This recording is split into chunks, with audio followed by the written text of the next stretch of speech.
My name is Ulrike Kuchler. I'm in the lucky position to be affiliated to two universities, to the Medical University of Vienna and the Medical University of Bern, where I conducted the study together with Professor Buser as a principal investigator the last 2 years.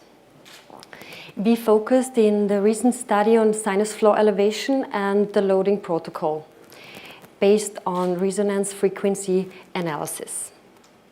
So when we go to the literature and we look for our experience in sinus floor elevation, it's impressive.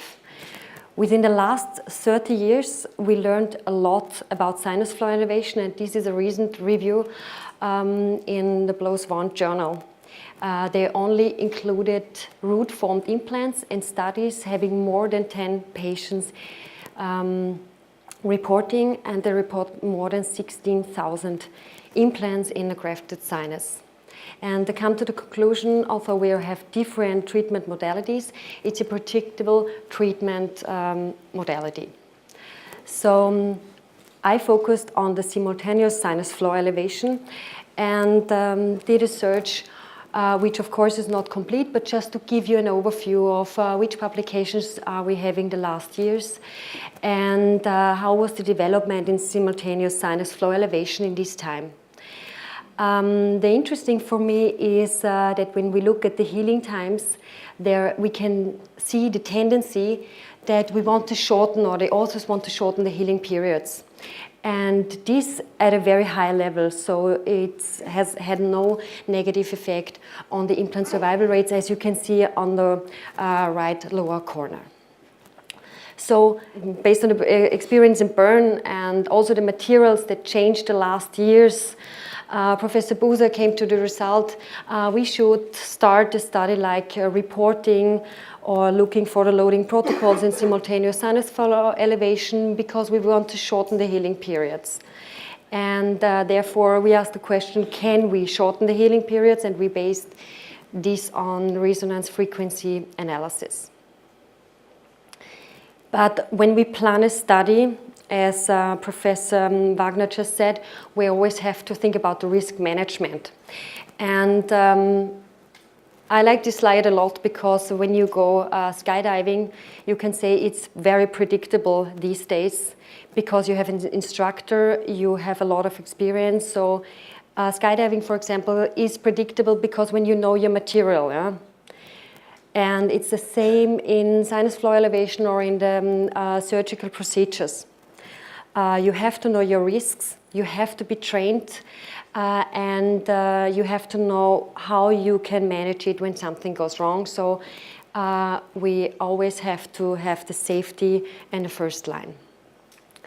And one of the backgrounds is always keep biology in your mind, because when you know how biology works, you can understand a lot of the things you're doing. And also for planning a study, you have to know what is the biological background, because you will be never able to really overstretch nature. This is also something that we learned the last years, which can prevent us from risks. So I put here on the screen, on the upper line, you see the remodeling, the regeneration of a socket wall after tooth extraction, and in the lower jaw you can see what's happening in everyday life in osseointegration. At time point 0, when we place an implant, we have a blood clot. Then after 4 days, the granulation tissue comes. It forms into woven bone and lamellar bone at the end. And what you can see on the very right-hand side is how a sinus floor elevation is remodeled after 6 months of healing. So when we have this in mind, and when we look how osseointegration is reflected, we can refer on implant stability. And therefore it was very important to understand nature, because when you're at day 0, you will never get osseointegration. You always get a first time a primary stability, which is coming into a biological stability after a few weeks. So to measure the implant stability, we used the resonance frequency analysis, so the Osstell device, as you can see here. from the procedure you put on the smart pack, as you can see on the left picture, and then you take your measuring device and it gives you a number between 0 and 100. So what we measure here is a surrogate parameter for implant stability. That's very important to say that. And it's a tool reflecting the bone anchorage, the implant in the bone. And what a lot of studies have reported, it's a good device to monitor and for the prevention and prediction of implant failure. Because we know that the implant, which is disintegrating, that the implant stability is steadily decreasing. And the University of Bern is quite experienced in the RFR measurements because it was used in previous study in Bern, and it convinced the people who were working with it there. So one study which was performed in 2009 by Michael Bornstein, also from the University of Bern, was an early loading protocol of implant placed in the mandible. They measured ISQ after 3 weeks, and the threshold level was 65 ISQ. So a threshold level is always very important in a study to make clear at what time you start with the loading. And what they could show that after 3 weeks, there were 96% of the implants which fulfilled the inclusion criteria for loading. They loaded the implants, and after 6 months, they had a 100% success and survival rate. And when you see this study, you always have to ask yourself, what about the long-term outcomes of these studies? And there was a long-term follow-up of these implants, and it was in a multi-center study together with Professor Morton. And they reported the 2 years results. And what you could see there is that based on the decision on implant stability, they had a quite high implant success and survival rate. So with this experience in mind, which was already done in Bern, we ask ourselves the question, so can we also screen the loading protocol in simultaneous sinus floor elevation? So therefore, at the time of implant placement with simultaneous sinus floor elevation, we measured the implant stability. After 8 weeks of healing, we did the second measurement. And as a threshold level, we had a 70 ISQ, which is a quite high ISQ level, just to be sure that we are not running a risk to lose an implant. And when they had over 70 of ISQ, they were restored. And when they had under 70, we recalled the patient every 4 weeks. And we are in the phase of making a follow-up of our patients after a 1-year healing period. To show you my study population, or our study population, which was included until last week this year. In 18 or 22 months, 122 people, our patients, underwent simultaneous sinus floor elevation. Actually, there are 9 patients in healing, and 32 patients were excluded from the study for several reasons. As you can see here, some people didn't want to participate or missed the follow-up, or it was due to intraoperative changes. So I'm going to report you today 81 patients with 94 implants in total. So you can also see the distribution for male and female and the age. So what you can also see here that in the middle of Europe or in Switzerland, we are in the baby boomer generation, which means people are in the end of the 50s, beginning of the 60s in average.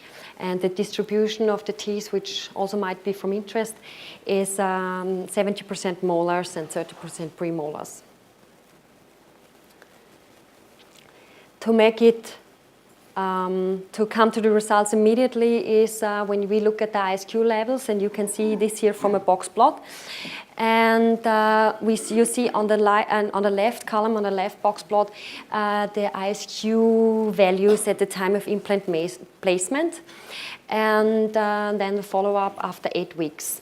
And you don't have to be a statistician to see that this is significant after an 8 weeks healing period.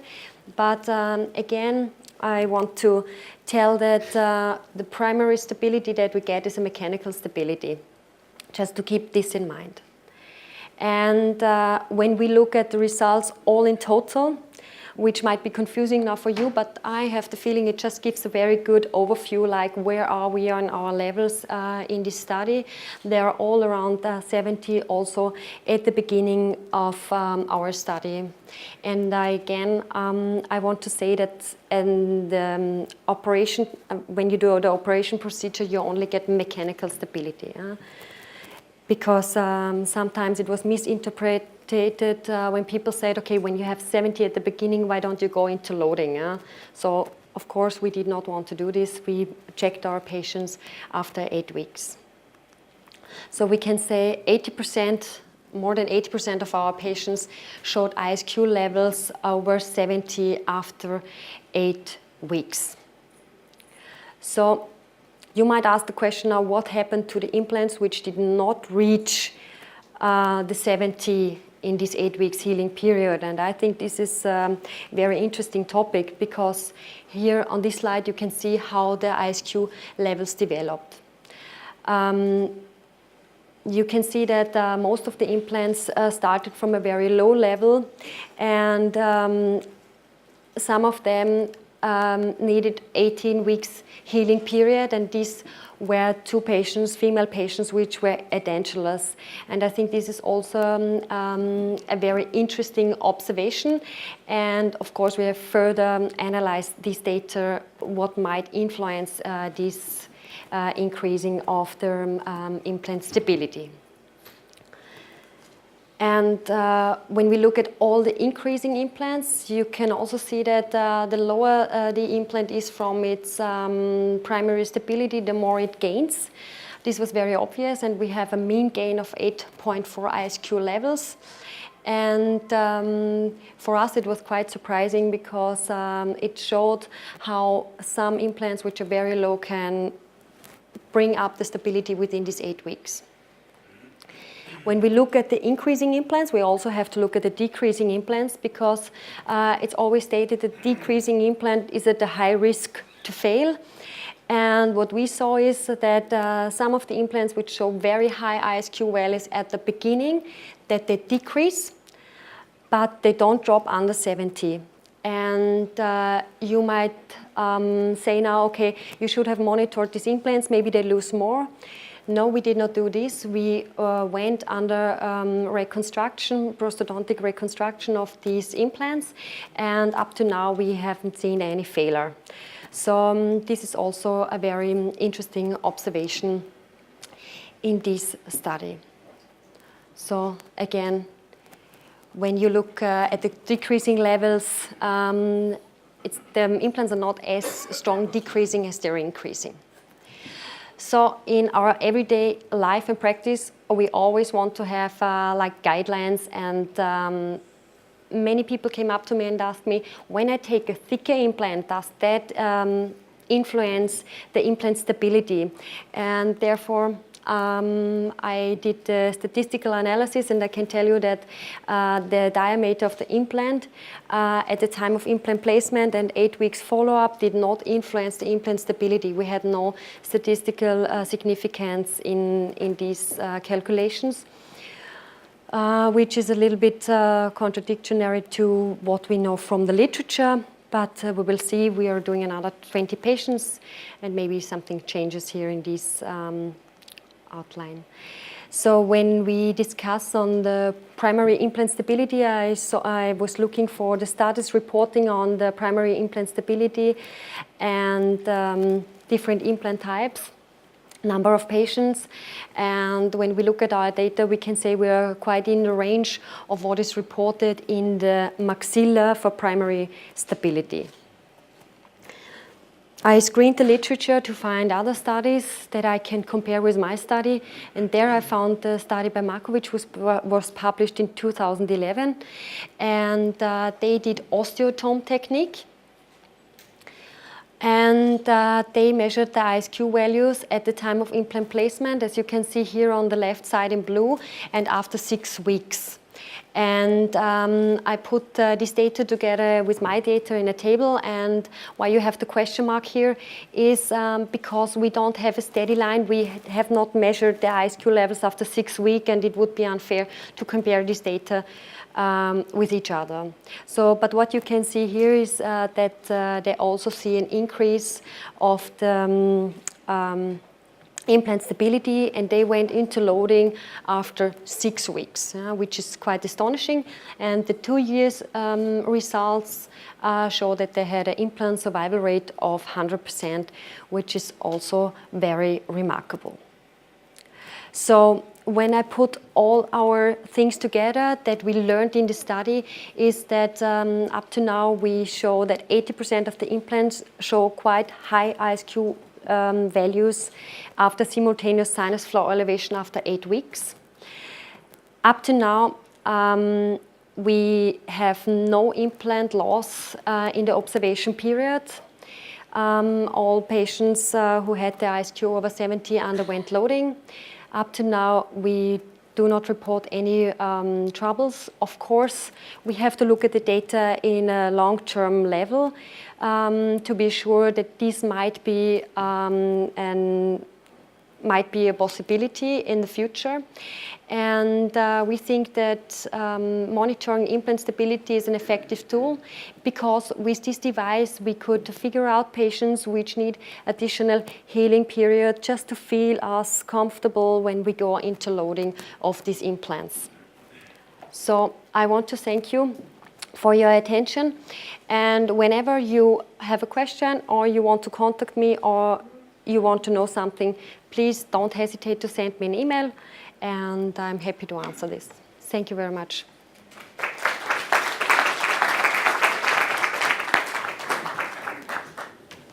Thank you so much for this interesting study. I will start with the first question.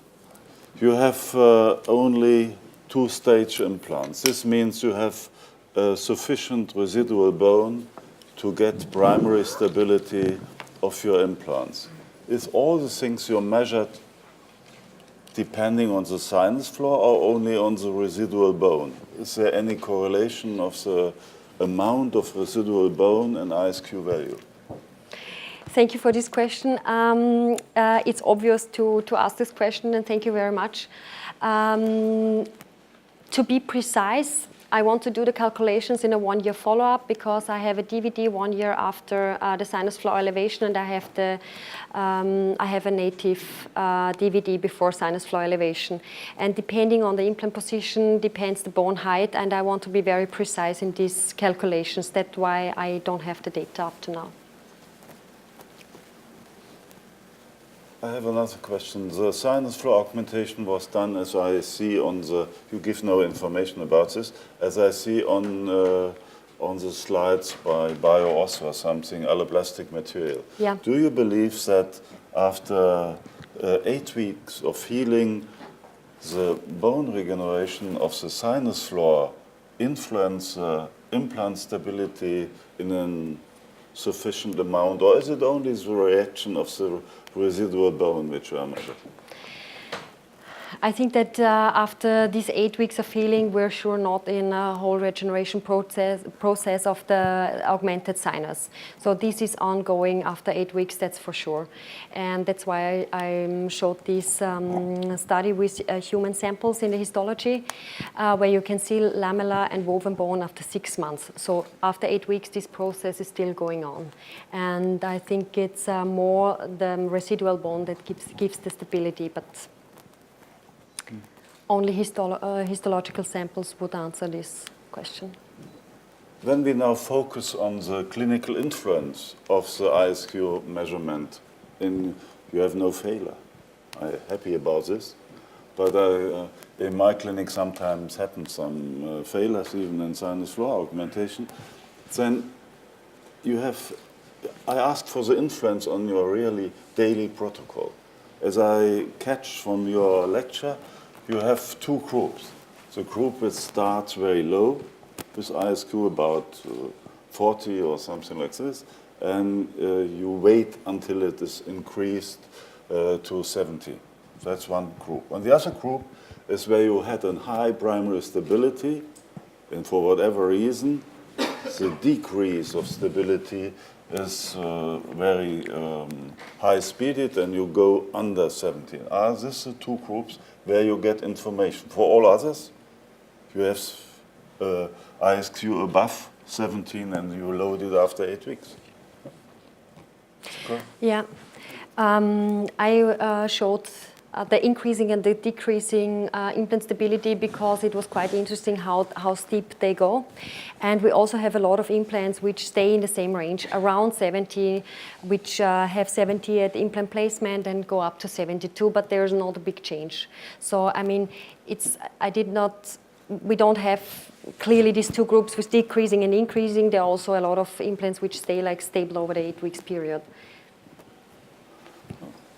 I agree. When you can detect two risk groups in your patients, that's okay. And it was only to focus where the clinical use for the everyday practice could be in this trial. And this is a risk group which has not sufficient primary stability, and the other one which decrease the primary stability so much that you cannot load it after 8 weeks. Yeah. I thank you so much.